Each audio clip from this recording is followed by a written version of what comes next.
السلام علیکم محترم ناظرین، امید کرتی ہوں آپ خیریت سے ہوں گے۔ میری ویڈیو دیکھنے سے پہلے میرے چینل کو سبسکرائب کر دیں تاکہ ہر نئے آنے والی ویڈیو کا نوٹیفیکیشن آپ کے۔ شکریہ۔ میرا نام انیتا ہے۔ میری شادی کی عمر ہوئی تو میرے والدین نے بہت خوشی سے میری شادی ایک پڑھے لکھے اور بظاہر بہت اچھے انسان سے کر دی۔ شروع میں مجھے لگتا تھا کہ میں دنیا کی سب سے خوش قسمت لڑکی ہوں، کیونکہ میرا شوہر میرا بہت خیال رکھتا تھا، مجھے کسی چیز کی کمی محسوس نہیں ہونے دیتا تھا، میری ہر ضرورت پوری کرتا تھا اور ہمیشہ میرے ساتھ نرمی سے پیش آتا تھا۔ لیکن شادی کے چند دن بعد اس نے مجھ سے ایک ایسی بات کہی جس نے میرے دل میں عجیب سا خوف پیدا کر دیا۔ اس نے میری آنکھوں میں دیکھ کر کہا کہ آج کے بعد اگر تم نے اپنے ماں باپ کے گھر جانے کی کوشش کی یا ان سے ملنے کی ضد کی تو میں تمہیں ہمیشہ کے لیے اس گھر سے نکال دوں گا۔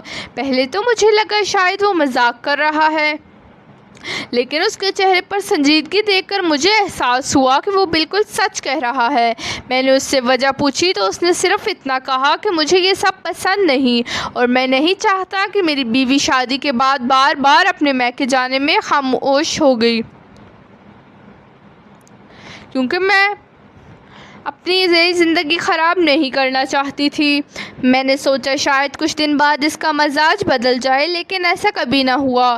وقت گزرتا گیا اور ہر گزرتے دن کے ساتھ میرے دل میں اپنے والدین سے ملنے کی خواہش بڑھتی گئی۔ میری ماں اکثر مجھے فون کرتی تھی اور روتے ہوئے کہتی، بیٹی ایک بار آ کر ہمیں دیکھ جاؤ، مگر میں ہر بار کوئی نہ کوئی بہانہ بنا دیتی، کیونکہ مجھے اپنے شوہر کی دھمکی یاد آ جاتی تھی۔ میرے والد بھی فون پر ہنسنے کی کوشش کرتے، مگر ان کی آواز میں چھپی اداسی میں صاف محسوس کر لیتی تھی۔ میں کئی راتیں جاگ کر روتی رہتی تھی، مگر کسی سے کچھ نہ کہہ سکتی تھی۔ میرا شوہر جب بھی مجھے اداس دیکھتا تو صرف ایک بات کہتا کہ اگر تم نے میری بات مانی تو ہماری زندگی اچھی گزرے گی، ورنہ سب کچھ ختم ہو جائے گا۔ میں ڈر جاتی اور خاموش ہو جاتی۔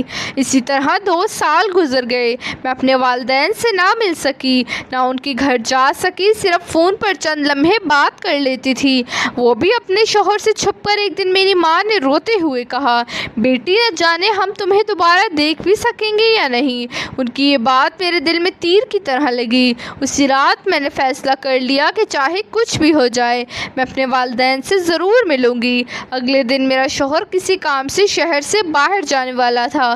اس نے مجھے بتایا کہ وہ شام تک واپس نہیں آئے گا۔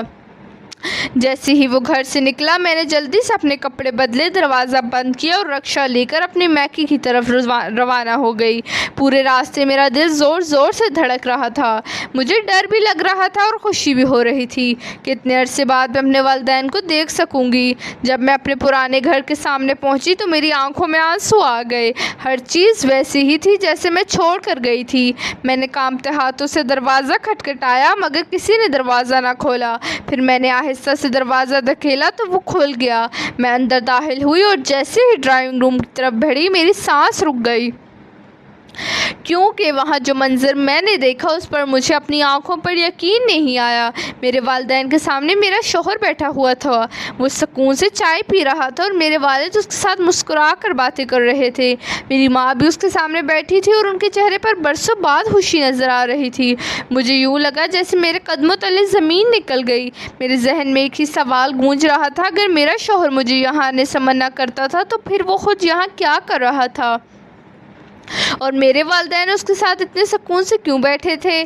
میں دروازے کے پاس بے حس و حرکت کھڑی رہ گئی اور اسی لمحے میرے شوہر کی نظر مجھ پر پڑ گئی۔ اس کے چہرے کا رنگ بدل گیا اور میرے والدین بھی حیرت سے مجھے دیکھتے لگے۔ پھر میرے شوہر نے آہستہ سے کھڑے ہو کر ایسا جملہ کہا جس نے میری زندگی کا رخ بدل دیا۔ میرے شوہر نے مجھے دیکھا تو اس کے چہرے پر گھبراہٹ صرف چند لمحوں کے لیے آئی۔ پھر اس نے گہرا سانس لی اور کہا، نیتا آج وہ دن آ ہی گیا جب تمہیں سچ معلوم ہو رہا تھا۔ میں حیرت اور غصے سے کانپ رہی تھی۔ میں نے بلند آواز میں پوچھا، اگر مجھے یہاں آنے سے منع کیا تھا تو پھر تم خود یہاں کیا کر رہے ہو، اور میرے والدین تمہارے ساتھ اتنی محبت سے کیوں بیٹھے ہیں؟ میری آنکھوں سے آنسو بہنے لگے۔ مجھے ایسا محسوس ہو رہا تھا جیسے میری اپنی زندگی کا ہر سچ جھوٹ میں بدل گیا ہو۔